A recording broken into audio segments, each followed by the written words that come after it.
now we're starting to get to some of the meat and potatoes of who Mike Tyson is.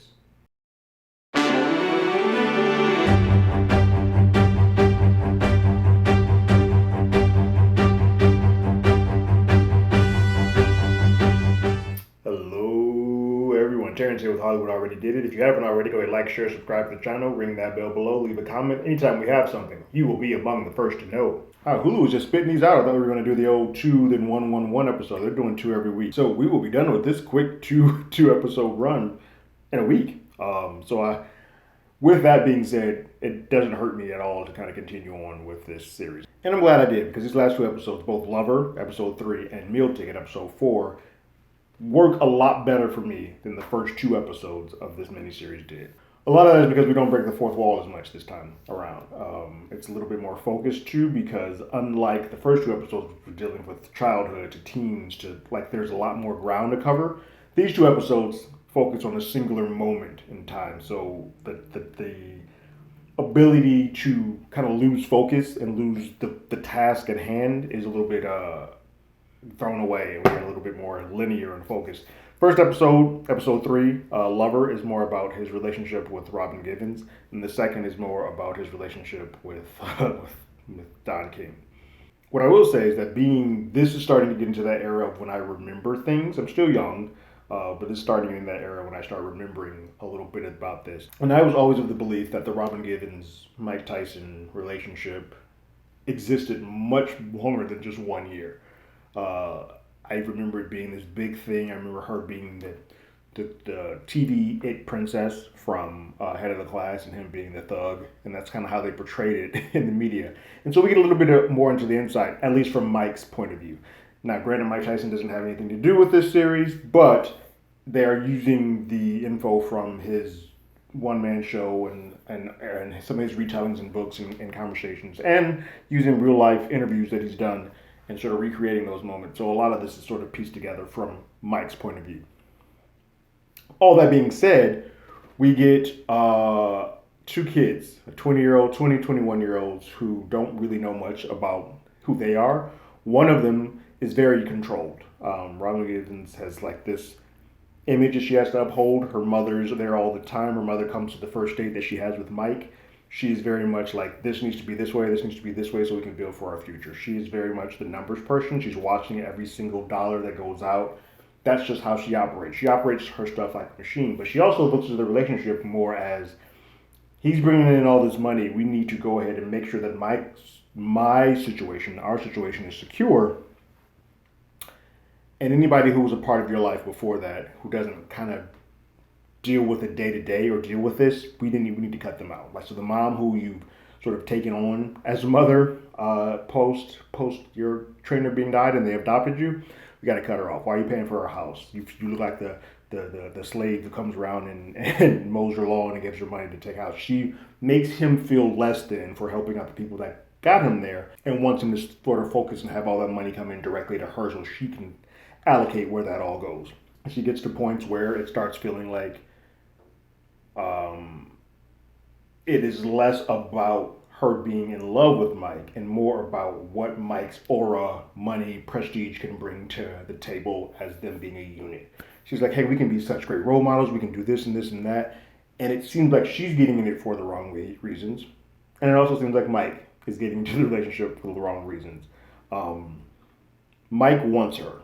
He just wants her to be his girlfriend. He wants her to be his thing. And that's sort of how he even goes about the whole thing. While he's courting her and getting her flowers and diamonds and everything else, he's banging and screwing every woman that helps him get those things along the way. He's very much a womanizer. And so even when and this is all probably dramatized, but there's some validity to this. Even when he is officially made to be in a couple with Robin, he's getting head from another girl. He doesn't understand that there is a difference in wanting to be in a relationship and wanting to just be loved. And it is very much sort of the downfall to why this relationship was doomed from the start. Because you got 2 people who don't really understand what a relationship or love entails. They're coming at it from their way, and it's immediately going to butt head. Because after a while, as a person who loves to sow his seed and go out there and bang everything that moves around, He just wanted the idea. He's like, I like her. She's very pretty. I want to marry her. And he's able to get her. And then once he gets her, he feels like she's trying to cut him off at the balls. Some of that is Don King whispering in his ear, but some of that is just the way he feels that he's sort of being trapped, and that he's saying he can't spend his money on his mom or the people that he cares about. And then she starts drugging him, and then that whole situation happens, and so it feels like they are more harm to each other. The whole whether or not he hit her doesn't come out in this. Again, this is from Tyson's side of things, but there was definitely violent moments. He hit walls, he threw things at her, they threw things at each other. Once the relationship started deteriorating, they started getting, in a way, violent with each other. Some of that is because he was drugged. He says when he was drugged by her, he was drugged or on weed. He was calm and giving out money every which way on weed, and when he was drugged, he was angry and wanted to punch everything. And he's like, I don't know if I did what she said I did in the hotel rooms, but I don't think I did. The Barbara Walters interview was very interesting because I do remember that is sort of when everything kind of went downhill for Mike in real life. And it's fascinating because he's saying he was high as a kite in that interview. You can now seeing it and seeing, if you go back and watch the real version versus what they have, it's the same thing. He's just sitting there quiet while Robin is just kind of like throwing him under bus after bus after bus. Things that don't quite level out to what he said his childhood was. She's just giving out that information freely to make him look like the monster, make her look like the savior, and saying, hey, I'm doing everything possible to save this man. Give me some time, and make it seem like she's the white knight that's saving this huge rock of a thug. And that's not exactly how it all played out. But their relationship sort of deteriorated, breaks apart through the violence, and then they start slinging mud across each other through TV. She's like, oh, he was super violent, hit her. Don King's like, oh, this heifer's out here just trying to make a name off of Mike. I think the whole thing was like the best punch that Tyson's ever thrown was at his wife. When, according to this, we've never seen that, and he doesn't believe that he did too. But he was high and on every drug and doing everything he possibly could under the sun. That is mostly the lover episode, and it's very self-contained, and tells that 1 year sort of rise and fall of that relationship. I do think initially they go in with best interest, but I think with mom sort of harping in her ear on one end and seeing this cash cow in Mike and him being not ready enough to deal with the what is dealing with money, and then separating money from relationship. Like, there's no reason why Tyson should have had his person that he loves also then handling the money, because that gets real messy, and she's clearing out people that used to handle the money and moving them out of the way and kind of doing it on his own. But what we learn is once one snake leaves and he's depressed and kind of down about not being able to love and not feeling like he's capable of loving. He doesn't know how to love, nor does he feel like he's capable of being loved as well. And something that comes from his mother, who he didn't have the best sort of one-on-one relationship with. When she exits, Don King kind of sneaks in the back door. And so we get the meal ticket episode, which is episode 4, which says Mike has a very potent scene at the very beginning of it when he's saying, hey, I was down, and the only two things that sort of helped him get out of that funk was Don King and the Mike Tyson punch out, which sort of kind of go hand in hand, because Don got him that, or put him as the face of that. But he went on a money spending spree. Like, that was what he started caring about, and he started focusing less on the training and the boxing side of it, and more of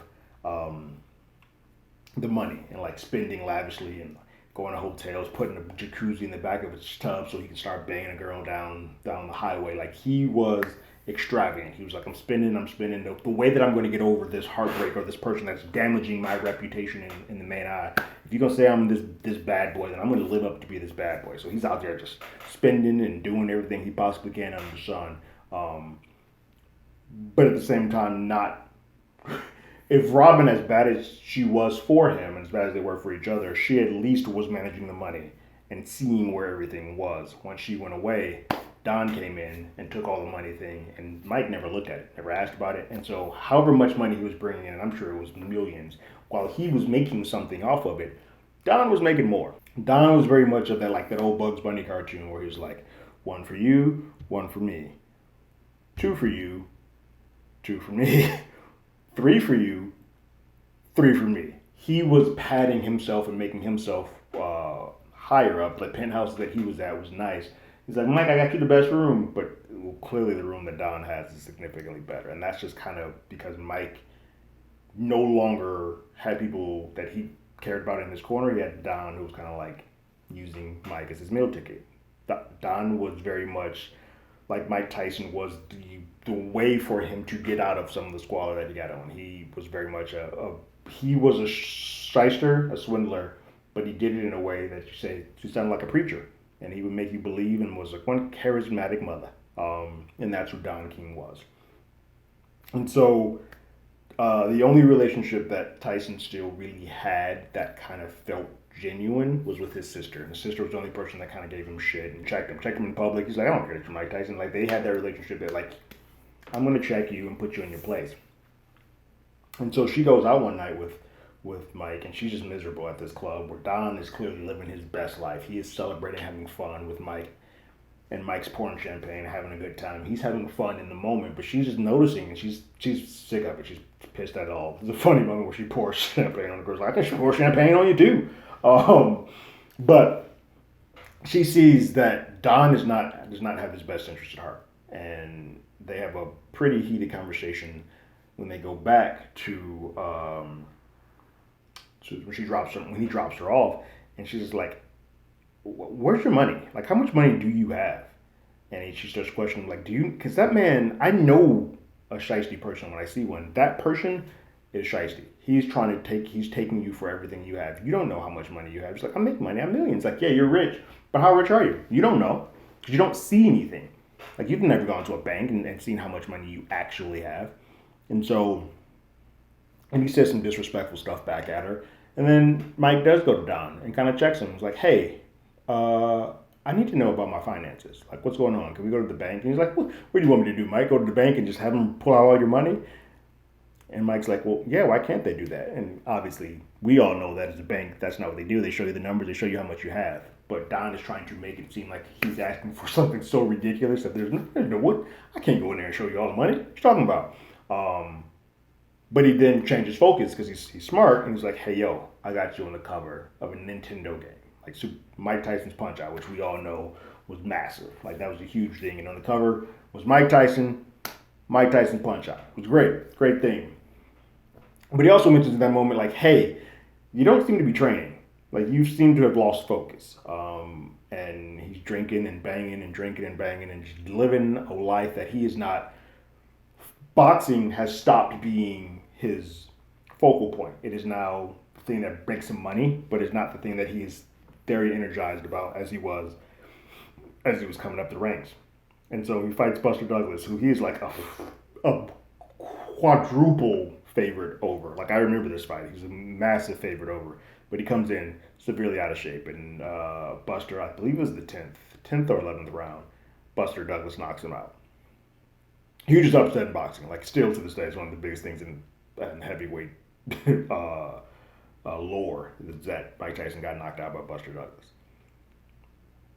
And it's a wake-up call for Mike, I believe. I mean, we'll see in the subsequent the last two episodes, but he has said in real life that this was sort of the wake-up call for him. But he gets knocked the hell out, and Don is there, and he's like, yo, we're going to get you back in training, we're going to get that belt back on you. But for Mike, he felt that belt was what all he was. That represented him. If he didn't have that belt, he didn't know who he was. He's like, that belt was what defined him, which is sad that is all he felt that he was worth. And so the two final things that kind of happen in that episode and sort of bring him down several more pegs is that, one, he goes to the store and it's kind of like celebrating. His nephew wants to get a Nintendo. He's like, all right, cool, I'm going to buy you a Nintendo. I'm going to get you that Mike Tyson game. And as he's there, people are like, oh, God, it's Mike Tyson. Like, hey, can I get a Nintendo? And they're like, yeah, I'm going to buy everybody a Nintendo. And when he gets there, the dude is like, oh, my God, you're Mike Tyson. He's like, cool. I want to get all these kids an NES system, and then I want to throw in that Mike Tyson's Punch-Out. And it's at that moment he realizes that they have pulled him off the cover of Mike Tyson's Punch-Out, and now it's just called Punch-Out. And there's a white dude, I think who's the trainer, is now in this place doing the boxing as opposed to having Mike. So the sheen, the star of whatever Mike was, is already gone. Some of that is because he lost the belt. He's not the champion anymore, and he's got knocked the hell out as a major heavyweight. Some of that is also because Robin Givens has been throwing dirt on his name, and so with the two of them, the star power that he had isn't enough to keep him on the cover of an NES game. And he loses that, and that meant a lot to him. Like that was like a big thing for him, a big sign of achievement, a big pat on the back. The second, shortly after that Buster Douglas lost, he lost his sister. The sister that sort of checked him and questioned about the money. He also lost her. And so this episode ends with him sort of in the muck of it, with both being at the lowest, not having a title, not having a wife or a love, somebody that actually cares for him, having this worm, this dirty person that he feels is in his corner, kind of just using him and being a leech. His sister gone, and he's at the lowest point in his boxing career. And that is how Mill Ticket ends. Now, what's crazy is that Don King's little speech at the end there is like, we're going to get you back on. He is. He's going to do everything humanly possible because that is his meal ticket. He can't see him low because if he's this low, it doesn't do him any good. And so he needs to build him back up, be damned of what Mike. He may try to do everything humanly possible, whatever kind of like tips and skills and little nuggets he may try to drop in, but he wants Mike to be back up there where Mike is just like, I need somebody for me. And it sucks because these two episodes show that he had two people with very different ways of doing it, sort of being leeches to what his original trainer was so protective of. It's interesting that if Cuss was still alive, and granted he was older when he got him, but I think if Cuss was still alive, some of these things, some of these leeches that came out of nowhere may not have occurred in the manner that they did to Mike. But that's my review and thoughts on the last two episodes of Mike. We're coming into the tail end, so it's going to be interesting to see what they choose to talk about. I know one of these episodes has to be about the rape allegations and rape trial. Like that's a part of Mike's life. It's a piece of this. And then I would imagine we're going to have one episode that sort of shows he had another resurgence and another rise a bit to kind of cap it all off. But what are you thinking so far about the Mike series? For me, this is a turnaround. These are two better episodes than the previous two because we're getting more into the meat a little bit, and we take a little bit more time to kind of get into dirty. Now, granted, I think they still are doing service level, especially with the Robin Givens stuff. I think it got a little bit muckier and uglier than that, but the point was made, and the message was made. So I think we got the point of it. I just don't know if they got into it as much as you could. But all in all, much two better episodes, and I'm now excited a little bit to go watch these final two when they do air. What did you guys think? Go ahead and leave your thoughts and comments in the comments below. If you haven't already, you can follow us on Twitter at HollywoodADI. You can hit us up on email at HollywoodAlreadyDidIt@gmail.com. We also have a podcast with the same name. That's on Google Podcasts, Spotify, Apple Podcasts, anywhere that plays podcasts. We're there. And like always, I got my ticket. You got yours.